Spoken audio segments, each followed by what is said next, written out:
Hey, good morning once again, options traders. Well, a question that I get from a lot of traders is there a way that you can look at your positions, your calls and puts, and just get a handle on how much risk you might have hiding in these positions? Now, that can be obviously a very simple question if you have just some call options or maybe a couple of calls and puts. But what if you have lots of calls, lots of puts, different strikes, different expirations? Do you have some risk hiding out in the wings somewhere that you might not recognize? Well, the best way to answer that is obviously with your broker's platform, and you can actually plot these.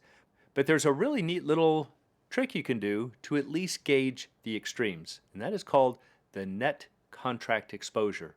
So, what's this all about, and how do you do it?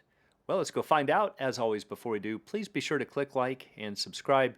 It's greatly appreciated and definitely helps to promote the channel. So remember, first of all, our definition of delta. Delta shows the rate of change for a $1 change in the underlying stock's price. And what you're going to do with the net contract exposure is that it shows the total net deltas of all of your positions at expiration. So you could find a net contract exposure today, but that's definitely going to require a pricing model. But you can also do it very quickly, pretty much in your head, if you do it at expiration. Now, the other thing about the net contract exposure is that you're really only concerned with the extremes. What if the stock runs to the moon, or what if it implodes? What's going to happen? Do I have some really big risk that I need to be concerned with? So just to be clear, just because you might get the green light for your net contract exposure doesn't mean that you don't have any risk if the stock makes a small move up or down, or maybe a medium-sized move up or down. We're talking about the extremes. So for your deltas, if you have, let's say, 5 call options, if they're in the money at expiration, that's going to be equivalent to 500 deltas or 500 shares of stock. Because you could exercise those calls if they're in the money, and you would have 500 shares, and therefore, because stock always has delta 1, you would have 500 deltas. If you're dealing with put options, remember that put options have negative deltas. So if you are long 3 puts at expiration, if those puts are in the money, you will be equivalently short 300 shares of stock or 300 deltas. Okay, so that's the basic background information. And now, armed with that information, let's look at some examples and see just how easy this is. So let's say that the stock is at 100, and what you're going to do is to list the strikes in numerical order, regardless of whether they're calls or puts.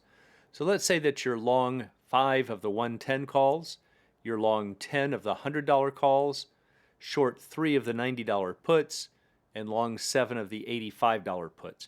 Now, this is for the same underlying, and there are ways we could do some beta weights if we wanted to actually do it, let's say, on an S&P 500 comparison, but that would take a lot more work. So for right now, we're just talking about, let's say, all of your NVIDIA contracts or all of your Microsoft contracts. So once we have these in order, now I've put them in descending order. I've got the 110, 100, 90, this is a put option, and then the 85 puts. So if I look at this, is there any risk out in the wings at again, the extreme up or the extreme down cases? Well, remember that the stock is 100. So just start from the current stock price, which is right here. And if the stock, let's say, goes up from 100, what's our position? Well, we're long 10 calls. So no harm there. That's going to be actually good for us. We're long deltas with a rising market. Stock continues to run up to this next strike, 110. What's happening here? We're long 5 more calls. So in the extreme, if the stock runs to the moon, we're going to be long 10 plus 5 or 15 calls or 1,500 shares. So certainly no risk hiding up there. Now, what about if the stock price falls? All right, so the current stock price is 100. If we fall, we're long 10 calls. So now remember, this doesn't mean that you're not taking a loss, but it's not exposing you to unlimited losses. Right? So this call just will have closer and closer to 0 deltas. And then what happens? And then we fall down to a stock price of 90, in which case we're short 3 puts. So if you have negative deltas with long puts, you're going to have positive deltas with short ones. So we're actually long shares of stock if the stock falls below 90. And that's not a good thing. So I can see that I've got some kind of risk below 90. Is that ever going to change? Well, we come down here and it looks like we have some 85 puts. So I'm actually long 300 deltas through here. But if the stock falls to 85 or below, I'm now going to have long 7 puts, or on a net basis, long 4. So that's going to give me minus 400 deltas out at the wings. So very quickly, I can just look at this and say, okay, if the stock runs to the moon, the extreme upside, I'm going to be long deltas or long shares, no harm there. If the stock comes unglued and just really plummets, in the extremes, I'm going to be long 4 puts. And so there's really no areas of my risk graph that will have unlimited risks. That's really what we're looking for, some extreme risks. All right, so this is what it would map out to, or our risk graph at expiration on your broker's platform. So remember that the stock is currently right here at 100. So remember we said if the stock moves up, I am long 10 calls. There's my 1,000 deltas right there. And if the stock goes above 110, remember I was long another 5 calls here. So we know that in the extreme out here to the right, we are going to be long 1,500 deltas, or equivalently 1,500 shares of stock. So certainly no risk hiding out here if the stock makes a really big, massive up move. What about to the downside? Well, remember, as the stock falls, the first put that we came into contact with was a 90, and we were short 3 contracts there, which means we have long deltas. Notice how this kind of angles up here from the lower left to upper right. Looks like positive shares of stock, just like these. All right, so that's a bad thing for us. We are effectively long shares of stock as the stock price falls below 90. Because remember, when you are short a put, you have the obligation to buy stock. That's another way to figure out that you're going to be long deltas through here. However, that doesn't mean that we're facing some massive risks because we have some long puts down here at 85. We're long 7, so on a net basis, we are going to be short 400 deltas out here. All right, so we can see that if the stock falls below 85, we are going to be short 400 deltas. So again, this doesn't mean that you are risk-free throughout. It's not a T-bill. This whole idea of net contract exposure is to say if the stock either melts down or really just shoots up to the moon, do we have some risk hiding there? And it's a good thing to check because a lot of times people like to sell these out of the monies because they're super far away from the current stock price and they just don't bother to check what is the net contract exposure. So we're actually looking pretty good here. Now, also remember, I didn't account for option prices. It's another benefit of this. We could, but we're really just trying to see the shape. We're trying to see the extreme right side of the graph and the extreme left side. So, yeah, this is not going to be 0 through here, but if we were to look at option prices, we might be shifted up or down depending on prices.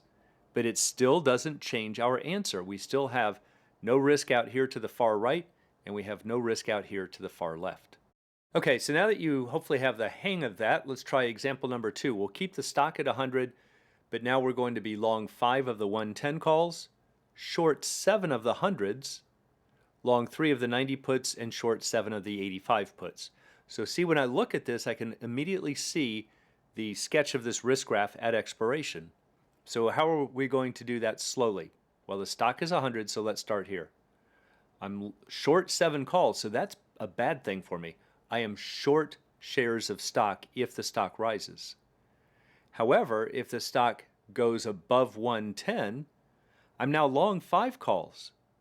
But on a net basis, that still leaves me short 2 calls. And I have nothing else up here to catch me. I have no other hedges, so I can see that I do have upside risk at the far right side of the graph to the tune of short 200 shares. Now, what if the stock price falls? If it falls to 90, we are long 3 puts. That's going to be good. We're going to have negative deltas or short shares of stock. But if it falls to 85, what happens? We're short 7 puts. So if I'm long 3 and short 7, I am minus 4, which is equivalently long deltas to the tune of 400 shares. So do you want to be long 400 shares of stock as that stock falls below 85? Well, that's going to be another unlimited risk if the stock makes a really big drop. So you see how we went through that and just started with the current stock price, work your way up, and then work your way down. So if you were to put this in a broker's platform, this would be the resulting risk graph. So here is the current stock price, and we said way out here, if the stock rises above 110, you are going to be short 400 deltas, way out here at the right. And if the stock falls below 85, you are going to be long 400 deltas, which again now means you have unlimited downside. So now I can see that I definitely have some risk if the stock makes a really big move up or a really big move down. And I can do that very quickly by just looking at my net contract exposures. Now, it should go without saying, but I was assuming that you're only long or short calls and puts. What if you had shares of stock too? Well, remember, shares of stock are delta 100 all the way through your risk graph, from all the way down at zero, all the way up to infinity. So if you also had, let's say, long 100 shares, you can kind of go back later and add that in. We know that you would actually be long 500 shares down here to the far left, and you would only be short 300 shares to the far right because you're net minus 400 deltas, but then you could add back in 100 deltas from the shares of stock. So it's an important tool to have. As you work with it, you'll just get really quick with it. But remember, that's what also removes a lot of the fear. When people start putting on multiple positions and then they go, oh, the market's making a big move up or down, my account's down, I just need to close everything because I can't figure out what's going to happen. This is a real good way to check yourself and see if you have any risk hiding out there. But also, when you're putting the positions on, make sure that you've got either positive deltas to the far right if the stock makes a big move up, or that you have net negative deltas if the stock moves down. And if you don't, understand that you have some potentially big risk hiding out into the wings. And for anyone who'd like to learn more about the art and science of options trading, please check out the Alpha Trader course, Strategy Lab, and a candlesticks and technical analysis course. It's all at optionsa2z.com. Also, please join us on Options A to Z's Facebook trading group, and you can find a link in the description below.